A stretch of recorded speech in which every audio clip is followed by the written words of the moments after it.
মানছি না, মানবো না। আমাদের রাজ্যে আন্দোলনের নামে যাদের নামে মিথ্যা মামলা দিচ্ছে রাজ্য সরকার, তোমাকে জবাব দিতে হবে, দিতে হবে। আমাদের রাজ্যে যারা আন্দোলন করছে, মিটিং বানচাল করছে, কেন রাজ্য পুলিশ জবাব দাও। আমাদের রাজ্যে যারা শান্তিপূর্ণভাবে আন্দোলন করতে চাইছে, তাদের মিটিং মিছিল বানচাল করছে, কেন রাজ্য সরকার জবাব দাও। আমাদের আন্দোলন চালিয়ে যেতে হবে। আমি তৃণমূল কংগ্রেসের কয়েকটা চুরির গল্প শোনাবো, শুনবেন আপনারা? শুনবেন তো? ঠিক আছে। মুখ্যমন্ত্রী স্বয়ং বলেছিলেন বেগম রোকেয়া রিসার্চ সেন্টার করবার কথা, ওয়াকফ প্রপার্টি বা ওয়াকফ বিল্ডিং। সেই শিলাতে এখন গোবর দিয়ে করছে, কি বলে ওটাকে, গোবরে হয় না, সে গোবরের ঘুঁটে তৈরি হচ্ছে। এ তৈরি হয়েছে। সামনে চলে যাবো, সামনে চলে যাবো, আমি সামনে গিয়ে দেবো, সামনে গিয়ে দেবো। বসুন, আমি কয়েকটা স্পেসিফিক ধরে বলছি। এই চিৎকার করছিল না অনেকজন যে দিল্লি গিয়ে আন্দোলন করো, ওই ব্যাটাগুলোকে চেক করলে দেখা যাবে ওই ব্যাটারা তো ওয়াক চুরি করে রেখে দিয়েছে, ওই জন্য এখানে আন্দোলন করতে পালন করছে।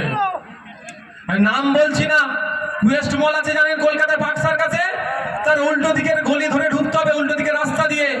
এক নেতা তৃণমূল কংগ্রেসের এমএলএ প্রায় 400 কোটি টাকার সম্পত্তি লুটে রেখে দিয়েছে। তার বিরুদ্ধে আন্দোলন হবে না? হবে আগামী দিনে। আমরা শুধু আইনকে প্রত্যাহারের জন্য রাস্তায় নামিনি, লাগাতার 10 বছর ধরে আন্দোলন করছি। এখন মানুষ সজাগ হয়েছে। সমস্ত ধরনের যত ওয়াকফ সম্পত্তি লুট করে রেখেছে, সে তৃণমূলের যে হোক না কেন, সমস্তটা আমরা পার করে ছাড়বো।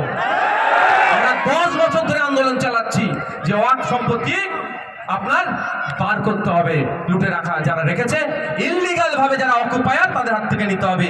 কত ইললিগাল অকুপায়ার আছে?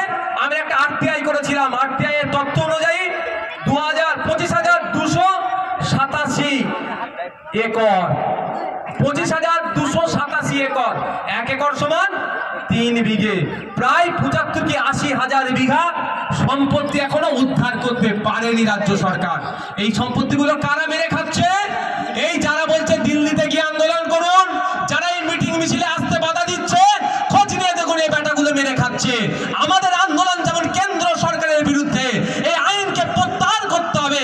আমাদের আন্দোলন হচ্ছে 75,000 উপরে বেশি বিঘা সম্পত্তি ওয়াকফ বোর্ডকে ফেরত দিতে হবে। তাই তো নাকি ভাই? ওর জন্যই তো রাগ নওশাদদের উপরে।